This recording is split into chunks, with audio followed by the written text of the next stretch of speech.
कभी कभी सबसे खतरनाक दुश्मन वो होता है जो सामने नहीं, छुपा होता है।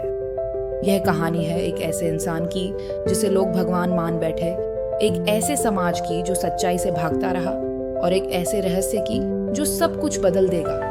यह है नागों का रहस्य, शिव ट्रायोलॉजी का दूसरा भाग, मेलुहा का मृत्युंजय शिव।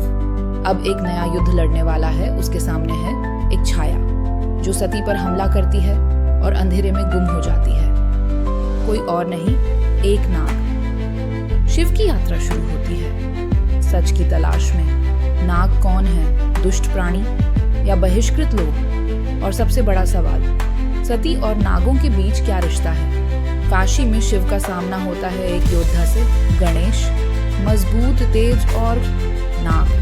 लेकिन जब सच सामने आता है, शिव सन्न रह जाता है। गणेश कोई और नहीं, सती का बेटा है, शिव का सौतेला पुत्र। गणेश का अपराध क्या था?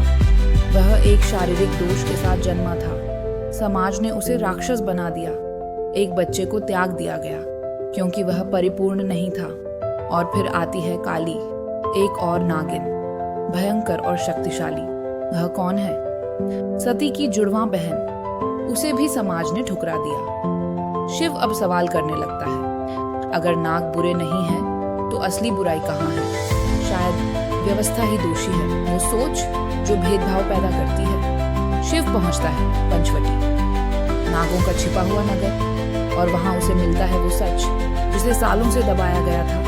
नाग शत्रु नहीं थे, वो तो केवल उस पाप की संतान थे जिसे समाज छिपाना चाहता था। अब शिव एक युद्ध के लिए तैयार है, न तलवारों का, न राज्यों का, बल्कि एक विचार के विरुद्ध, एक व्यवस्था के विरुद्ध जो सच को दफन कर चुकी है। नागों का रहस्य सिर्फ एक कहानी नहीं, यह एक आईना है जो दिखाता है कि बुराई चेहरों में नहीं, सोच में होती है।